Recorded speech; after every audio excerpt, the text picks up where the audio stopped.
The night that Sands died was remarkably quiet for us at the Andersonstown piece.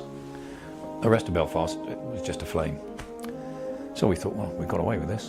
And then I think it was Hughes was the next one that died. Armageddon. Probably had 50 or 60 contacts that night. Oh, sorry, the following night he died, if I remember right, the early hours of the morning.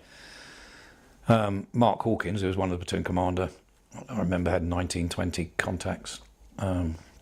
Mainly Armalites, Garans in those days. Lots of pipe bombs and lots of little IEDs as well. You had to be extremely careful what you did and how you did it. RPG-7 teams, and there was also an IRA RPG-7 team and an IRA M60 team, and you didn't really want to come across them, but we did on a number of occasions. Company commander was rocketed. So the first time we'd been called out to take the company commando in a pig. I can't even remember where we was going, to be honest, but we had to take him out. So he was in the back of the pig along with the rest of my brick, and I was sat in the front, and we just set off. We was driving through Belfast. Can't even remember what road it was on, to be honest. And all of a sudden, a loud bang and smoke starts coming out of the thing. And I got shrapnel in the back of my leg. And apparently what it was a rocket propelled grenade that hadn't hit the vehicle. It had come underneath and exploded. So I think I got a bit of gearbox or something in the back of my leg. They were very lucky because it hit the wing mirror and then went through the door, but only a tiny bit of the blast went through the door. And the driver and Corporal Hartley got frag up their backsides, and Hartley had only been back on the ground 2 days. He could have had a month's leave, but said, no, I want to get back out. I think I was in hospital only for 3 days. Now, unfortunately, during that time, my wife had a baby in Palace Barracks at home, very premature. She only weighed, I think it was 2 pounds, 2 ounces. So I came out of hospital and went straight away, obviously visiting her in hospital. So it was a very stressful time, obviously, as you can imagine. So I went back to work after about a week or 10 days of being injured. Yeah, and that's when I got it again. We was out in Belfast, basically just watching what was happening, and a big crowd gathered around our pig. So I made a decision to move. I obviously radioed through and told them that we was moving away, just to try and avoid conflict, really. So we drove out onto Beechmount Avenue, and unfortunately we pulled in front of a Royal Marine echelon pig that had obviously been targeted, and we ended up getting hit by a rocket propelled grenade, which had probably been set up for them, but it was just one of those things. We drove on and that hit us. It came, again, it was a better shot. They'd obviously had a bit of practice somewhere, because it came underneath the driver's legs. So the driver was injured, but not severely. He had sort of shrapnel wounds to his leg, but because his feet was up on the pedals, and obviously my feet being on the floor, it hit me full on and took both my legs off straight away. It then hit my door and blew the door out, and exploded outside the vehicle apparently, which obviously is a godsend really, because that probably would have been curtains. Although I obviously knew I'd been hit, I radioed in the contact report, crashed everybody who needed crashing, and then my second in command came out the back and took over, basically, yeah. I was in the ops room at the time, and he said contact made out, and then almost immediately, where he was, beach bounce. I've lost one leg, my other leg is hanging off. Get a medic here, get him here quick.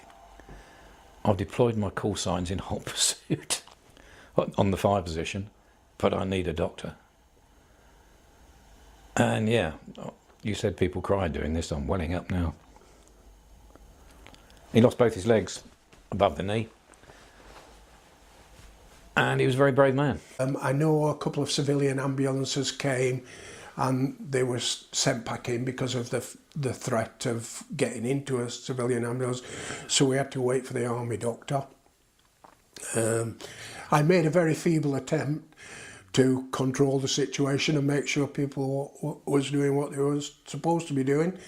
And that's what I was saying about training before. It's amazing how you have these things drummed into you, and in a time of crisis like that, it's just second nature.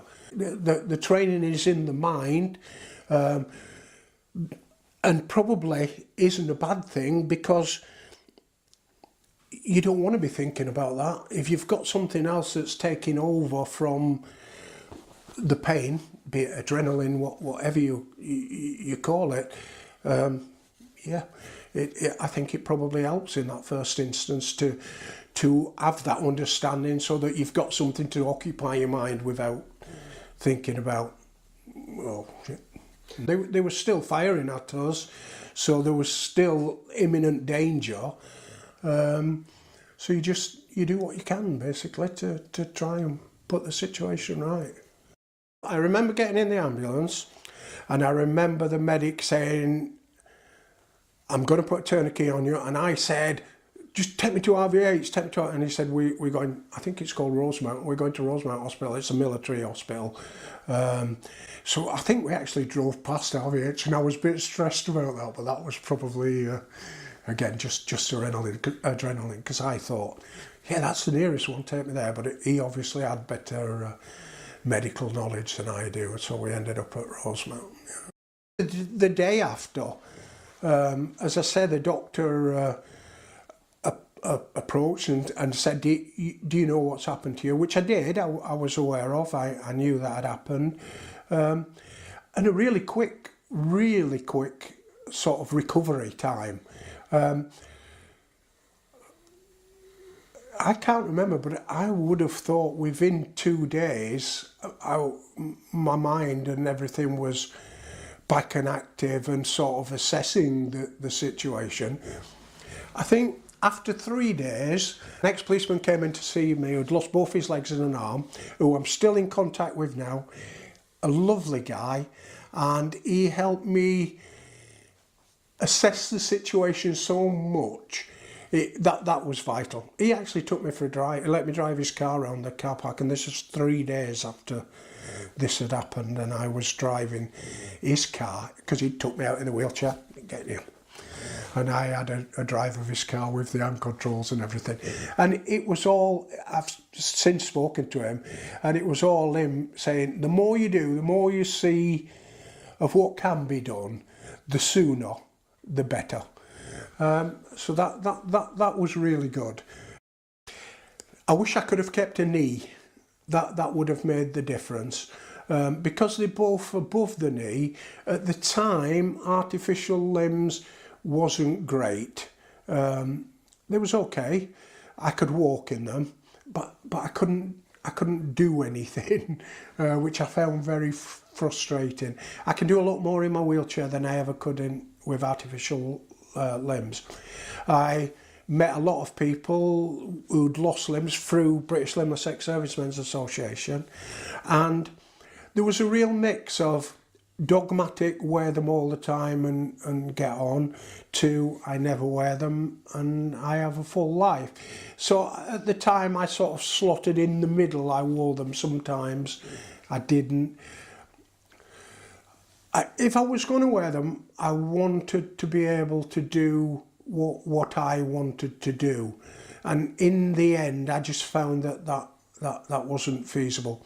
I'm aware now of what's available, and I wish I could have just delayed it 20 years. I would have had a much better limb fitting experience. Yeah.